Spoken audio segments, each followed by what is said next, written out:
In this video, I'm going to look at an article called Disruptive Innovation, ?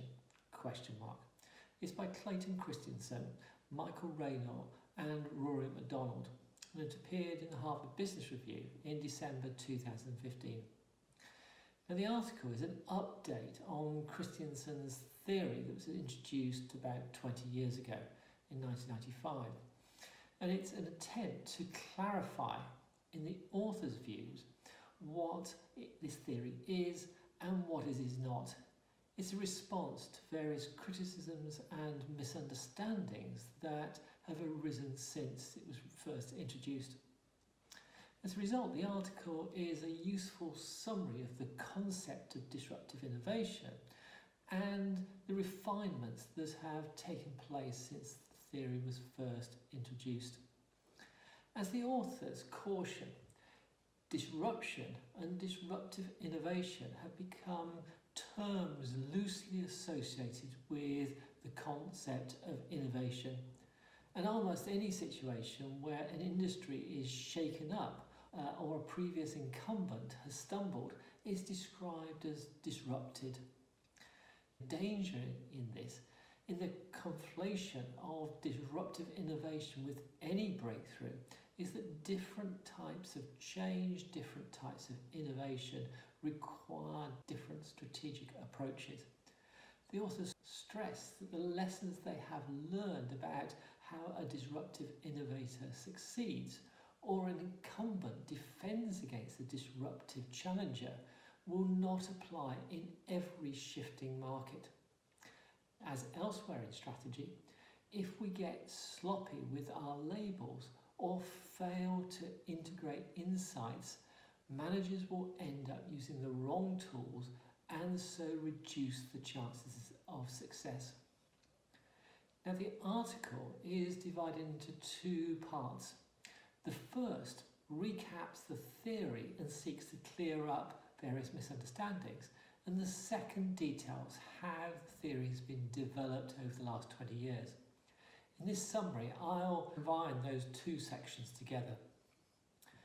So let's start with recapping the theory. According to Christensen, disruption describes a process whereby a smaller company with fewer resources successfully challenges an incumbent business. Specifically, as an incumbent focuses on improving its products and services for the most demanding and usually the most profitable customers, they exceed the needs of some segments and ignore the needs of others. The entrant that proves disruptive begins by successfully targeting those overlooked segments, gaining a foothold by delivering more suitable functionality, frequently at a lower price. Incumbents chasing higher profitability in more profitable segments tend not to respond vigorously to that entrance. Entrants then move up market, improving performance but maintaining the advantages that drove their early success. As mainstream customers switch in volume, disruption has occurred. We can visualize all this on a graph of performance of the offering against time. At any point in time, different customers have different performance needs between low and high-end customers. In many industries, low-end customers are the least profitable as price dominates. And while high-end customers are the most demanding, they're also the most profitable. While customer performance needs and expectations do rise over time, incumbents' product performance will rise more quickly through continuous improvement and sustaining innovations. After all, it is the day job. As a result, product performance may overshoot the needs of low-end and mainstream customers. When a new entrant appears with a low-cost innovation that meets the needs of low-end customers or those customers who are non-consumers, the incumbent is likely to ignore the new entrant. Try telling your board that you're going to divert resources to a segment that makes negligible, if not negative, contribution to profitability. As time goes on, the performance of the entrant improves, and the same debate plays out in the incumbent, and no response is attempted. Christensen, Raynor and McDonald argue that as a result of several factors. Companies are profoundly influenced by the interests of their customers. It needs them to survive. So incumbents rationally listen to their existing customers to concentrate on sustaining innovations to improve performance.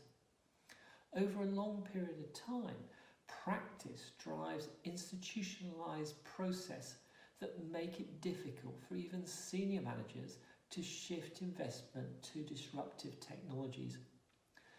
Conventional resource allocation processes will always prioritise sustaining innovations where margins are high, there is a large market, and the customers are well understood, while starving disruptive innovations for potentially small markets, low profitability, and where customers are less well understood.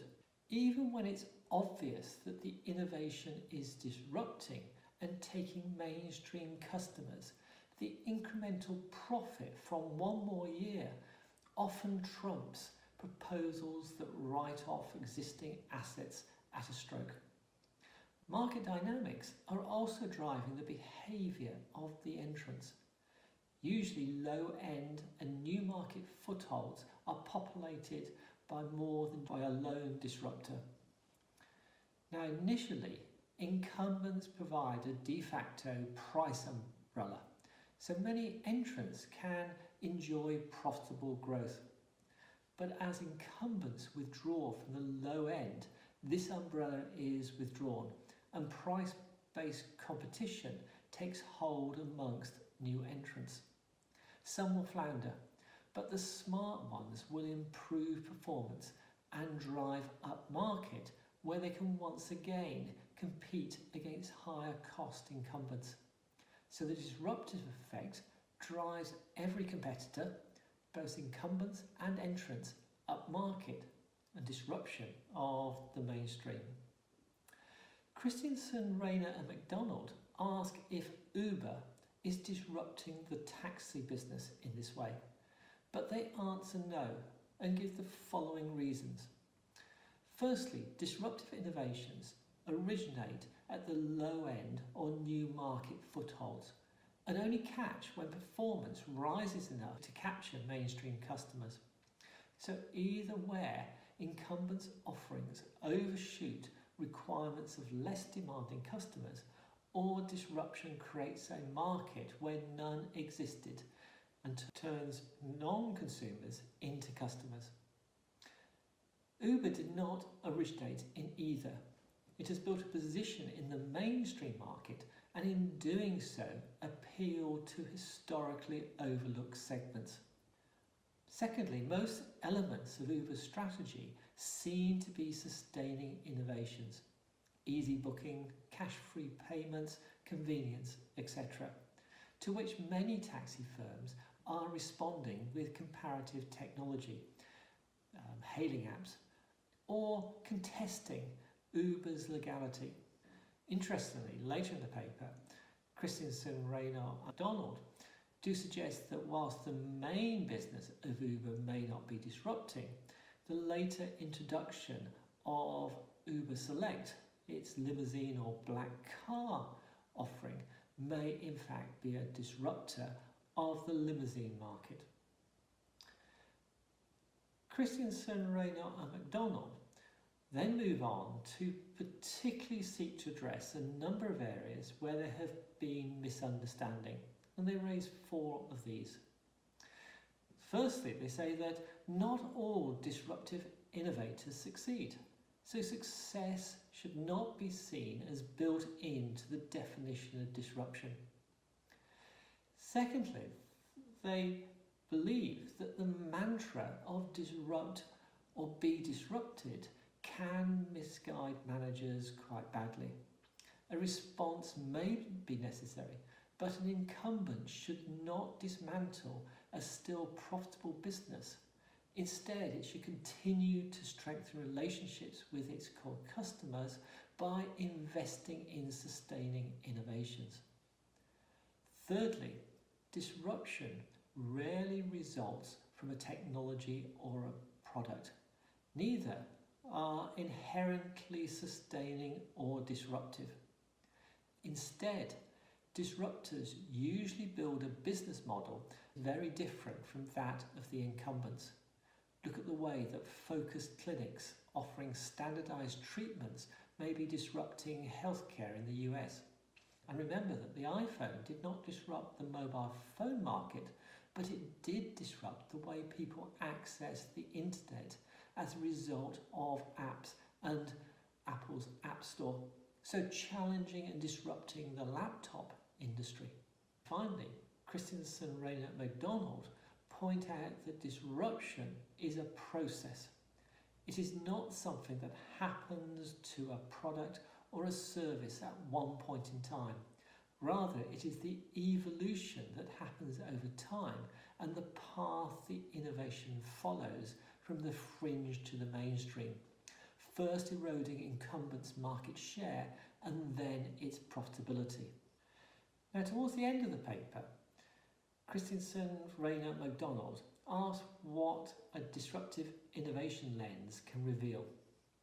Well, what they say is when a new technology is developed, disruption theory does not dictate what managers should do. However, it does help them to make strategic choices between taking a sustaining path or taking a disrupting one. When an entrant tries to tackle an incumbent head-on, offering better products or services, the incumbent will accelerate their own innovations to defend their business. Either they will beat back the entrant with ever better services and products at comparable prices, or they will acquire the entrant. In a separate study, Christensen found that only 6% of entrants using sustaining innovations succeeded. Uber in this is an exception. But while a disruptive lens can inform managers, universally effective responses to disruptive threats remain elusive. You can, in some cases, create a protected separate division to explore and exploit a new disruptive model, keeping it away from the mainstream business. And sometimes that does work, and sometimes it does not. But a failed response cannot always be put down to a lack of understanding, insufficient executive attention, or inadequate financial investment. The rational decisions that firms are making in response to market pressures can mean that effective response is impossible. So, Disruptive Innovation by Christensen, Raynor and McDonald. So what do we make of this? Well, it is a useful reminder that we do need to be alert to challenges that come from unexpected places. It also shows that firms, by following the correct rational approach to business, cannot always succeed. And new entrants may come along who will disrupt your industry. It does then raise an interesting question about should an incumbent respond at all. Yes, it may be necessary to safeguard the continued success of the firm, even its survival. But is this in the best interests of shareholders, the investors in the business, and society at large? This is a question that we'll raise in another of the articles in this series. Thank you for watching.